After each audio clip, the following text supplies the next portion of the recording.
반갑습니다.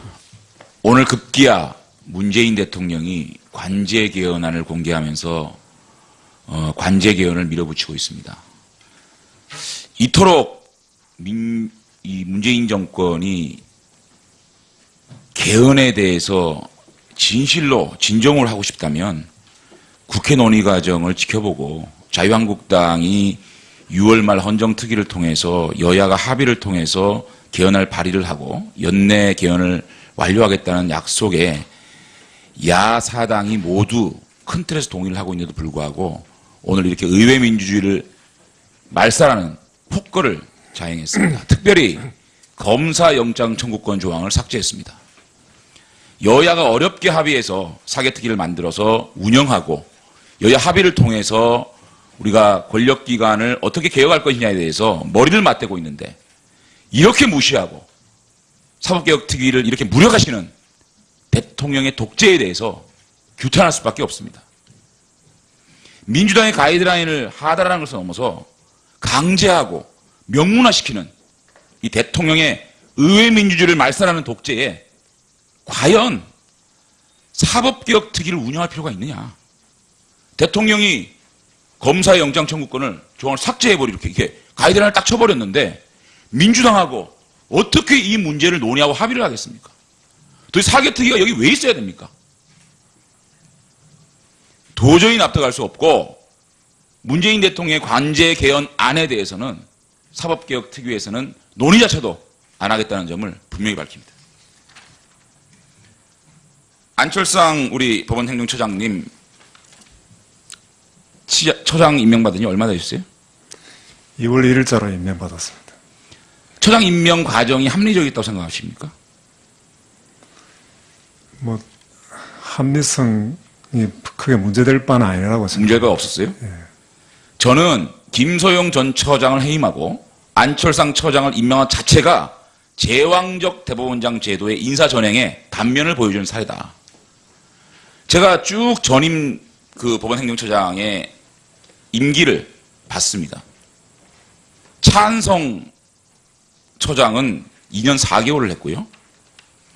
박병래 처장도 2년을 했습니다. 고영환 처장도 1년 4개월을 했고요. 김소영 처장은 6개월 남짓했습니다. 그것이 블랙리스트에 대한 김명수 대법원장과 김소영 처장 간의 갈등이 6개월 만에 김소영 전 처장을 해임하는, 그래서 안철상 대법원장을 임명하는 그 과정이 얼마나 불합리하고 제왕적 대법원장 제도의 인사전행이 어디까지 미치고 있는지를 단적으로 보여주는, 이것이 법원개혁의 핵심이다.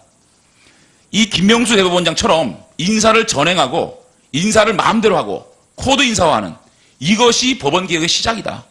저는 이렇게 생각합니다. 또 프로필을 내가 검증을 해보니까 차한성 전 처장도 법원행정처 사법정책연구실 실장, 법원행정처 건설국장, 기획조정심의관, 인사관리심의관, 법원행정처의 요직을 두루 거쳤습니다. 박병래 처장도 기조실장, 사법정책실장, 송무국장까지 두루 거쳤습니다. 고영환 처장도 건설국장, 차장까지 두루 거쳤습니다. 김소영 처장도 정책총괄심의관, 사법정책총괄심의관, 조사심의관 요직을 두루 거쳤습니다. 우리 안철상 처장은 법원행정처 근무 경험이 있습니까? 예, 법원행정처 근무 경력은 없습니다. 그래서 법원 내부에서 어리둥절한 겁니다. 이렇게 김소영 처장을 6개월 남짓 만에 잘라내고 안철상 대법관을 처장으로 임명하는데 이분은 법원행정처에 아무런 경험이 없는 겁니다. 바로 처장으로 갔어요. 그러니 지금 법원에 많은 직원들이 어리둥절한 겁니다. 이것이 합리적인 인사냐? 여기서 의심을 갖고 있는 겁니다. 행정처장에 대해서 지금 세간의 평이 뭔지 아닙니까? 들으신 적 있어요? 회피형, 두리뭉실형이라고 그럽니다. 대법관 청문회 때 최경환 의원 뇌물 사건에 대해서 말씀드리기 어렵다. 그러셨죠? 지금도 그러세요? 네, 구체적으로. 뇌물 사건이에요. 블랙리스트에 대해서 뭐라고 했습니까? 말하기 어렵다. 말하기 어렵다다 말하기 그렇다. 그 다음에 PC 그 오픈하는 거 거기에 대해서는 분명히 본인 동의가 필요하다는 입장을 말씀하셨어요. 청문회 때 읽어드릴까요? 자기가 볼 필요가 없다고 삭제한 부분까지 본다는 것은 의문을 제기하는 견해가 많이 있습니다. 사실상 본인 동의가 필요하다라는 의사를 분명히 대법관 청문회에서 말씀하셨어요. 맞습니까? 네, 그렇게 그런데 PC 깠죠?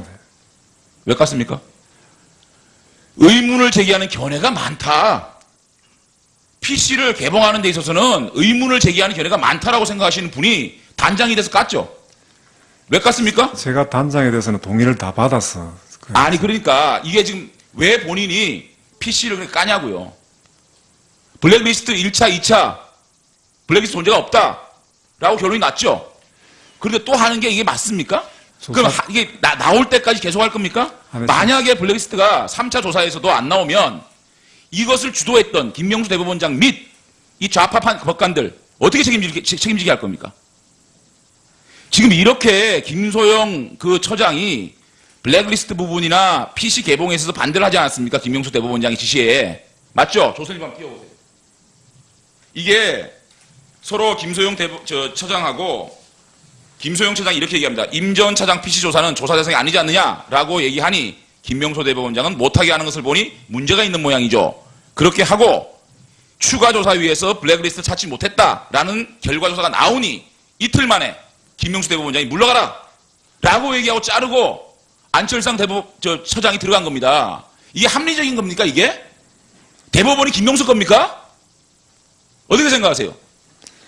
이렇게 불합리한 인사를 하니까 제왕적 대법원장 제도에 문제점이 나오는 거고 이런 인사 전행이 코드 인사가 되는 거고 이 코드 인사가 앞으로 제가 얘기할 법원을 완전히 한 연구회의 중소기관으로 법원을 만드는 겁니다. 답변해 주세요. 네, 김소영 처장이 그 구체적으로 그 바뀐 처장으로서 그 재판부로 복귀한 것은 정확하게는 저는 뭐 알 수 없습니다. 하지만 법원의 관행상 대법관의 경우에는 그 행정처장을 하다가 그 재판부에 복귀한 후에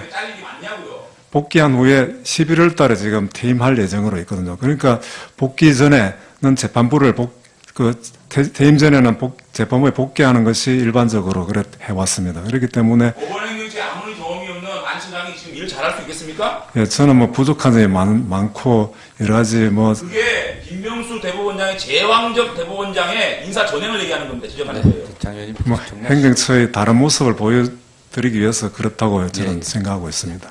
예, 장 전 의원님 수고하셨습니다.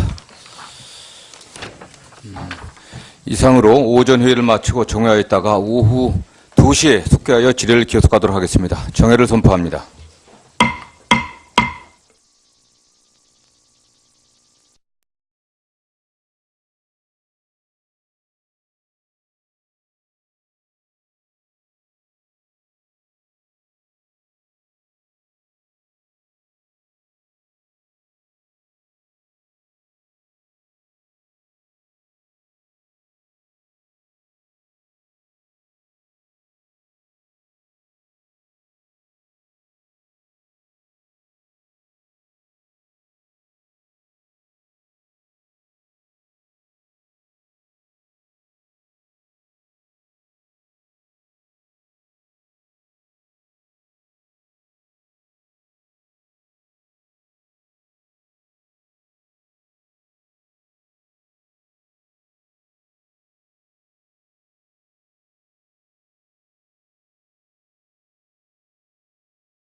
김소영 처장도 정책총괄심의관, 사법정책총괄심의관, 조사심의관 요직을 두루 거쳤습니다. 우리 안철상 처장은 법원행정처 근무 경험이 있습니까? 예, 법원 행정처 근무 경력은 없습니다. 그래서 법원 내부에서 어리둥절한 겁니다. 이렇게 김소영 처장을 6개월 남짓 만에 잘라내고 안철상 대법관을 처장으로 임명하는데 이분은 법원 행정처에 아무런 경험이 없는 겁니다. 바로 처장으로 갔어요. 그러니 지금 법원에 많은 직원들이 어리둥절한 겁니다. 이것이 합리적인 인사냐? 여기서 의심을 갖고 있는 겁니다. 행정처장에 대해서 지금 세간의 평이 뭔지 아닙니까? 들으신 적 있어요? 회피형, 두리뭉실형이라고 그럽니다. 대법관 청문회 때 최경환 의원 뇌물 사건에 대해서 말씀드리기 어렵다. 그러셨죠? 지금도 그러세요? 네, 구체적 뇌물 사건이에요. 블랙리스트에 대해서 뭐라고 했습니까? 말하기 어렵다. 말하기 어렵다다 말하기 그렇다. 그 다음에 PC 오픈하는 거 거기에 대해서는 분명히 본인 동의가 필요하다는 입장을 말씀하셨어요. 청문회 때. 읽어드릴까요? 자기가 볼 필요가 없다고 삭제한 부분까지 본다는 것은 의문을 제기하는 견해가 많이 있습니다. 사실상 본인 동의가 필요하다라는 의사를 분명히 대법관 청문회에서 말씀하셨어요. 맞습니까? 네, 그렇게 말. 그런데 PC 깠죠? 왜 깠습니까? 의문을 제기하는 견해가 많다. PC를 개봉하는 데 있어서는 의문을 제기하는 견해가 많다라고 생각하시는 분이 단장이 돼서 깠죠? 왜 깠습니까? 제가 단장에 대해서는 동의를 다 받았어. 아니 그러니까 이게 지금 왜 본인이 PC를 그렇게 까냐고요. 블랙리스트 1차, 2차 블랙리스트 존재가 없다라고 결론이 났죠. 그런데 또 하는 게 이게 맞습니까? 그럼 이게 나올 때까지 계속 할 겁니까? 만약에 블랙리스트가 3차 조사에서도 안 나오면 이것을 주도했던 김명수 대법원장 및 이 좌파 법관들 어떻게 책임지게 할 겁니까? 지금 이렇게 김소영 처장이 박병래 처장도 2년을 했습니다. 고영한 처장도 1년 4개월을 했고요. 김소영 처장은 6개월 남짓 했습니다. 그것이 블랙리스트에 대한 김명수 대법원장과 김소영 처장 간의 갈등이 6개월 만에 김소영 전 처장을 해임하는, 그래서 안철상 대법원장을 임명하는 그 과정이 얼마나 불합리하고 제왕적 대법원장 제도의 인사 전횡이 어디까지 미치고 있는지를 단적으로 보여주는, 이것이 법원개혁의 핵심이다. 이 김명수 대법원장처럼 인사를 전행하고 인사를 마음대로 하고 코드 인사화하는, 이것이 법원개혁의 시작이다. 저는 이렇게 생각합니다. 또 프로필을 내가 검증을 해보니까 차한성 전 처장도 법원행정처 사법정책연구실 실장, 법원행정처 건설국장, 기획조정심의관, 인사관리심의관, 법원행정처의 요직을 두루 거쳤습니다. 박병래 처장도 기조실장, 사법정책실장, 송무국장까지 두루 거쳤습니다. 고영환 처장도 건설국장, 차장까지 두루 거쳤어요. 과연 사법개혁 특위를 운영할 필요가 있느냐?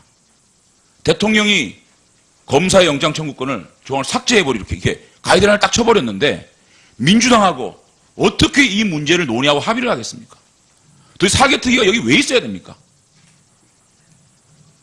도저히 납득할 수 없고, 문재인 대통령의 관제 개헌안에 대해서는 사법개혁특위에서는 논의 자체도 안 하겠다는 점을 분명히 밝힙니다. 안철상 우리 법원행정처장님 처장 임명받은 지 얼마나 되셨어요? 2월 1일자로 임명받았습니다. 처장 임명 과정이 합리적이었다고 생각하십니까? 뭐 합리성이 크게 문제될 바는 아니라고 생각합니다. 문제가 없었어요? 저는 김소영 전 처장을 해임하고 안철상 처장을 임명한 자체가 제왕적 대법원장 제도의 인사전행의 단면을 보여주는 사례다. 제가 쭉 전임 법원행정처장의 임기를 봤습니다. 차한성 처장은 2년 4개월을 했고요. 오늘 급기야 문재인 대통령이 관제 개헌안을 공개하면서 관제 개헌을 밀어붙이고 있습니다. 이토록 이 문재인 정권이 개헌에 대해서 진실로 진정을 하고 싶다면 국회 논의 과정을 지켜보고 자유한국당이 6월 말 헌정특위를 통해서 여야가 합의를 통해서 개헌할 발의를 하고 연내 개헌을 완료하겠다는 약속에 야사당이 모두 큰 틀에서 동의를 하고 있는데도 불구하고 오늘 이렇게 의회 민주주의를 말살하는 폭거를 자행했습니다. 특별히 검사 영장 청구권 조항을 삭제했습니다. 여야가 어렵게 합의해서 사개특위를 만들어서 운영하고 여야 합의를 통해서 우리가 권력기관을 어떻게 개혁할 것이냐에 대해서 머리를 맞대고 있는데 이렇게 무시하고 사법개혁특위를 이렇게 무력화시키는 대통령의 독재에 대해서 규탄할 수밖에 없습니다. 민주당의 가이드라인을 하달하는 것을 넘어서 강제하고 명문화시키는 이 대통령의 의회 민주주의를 말살하는 독재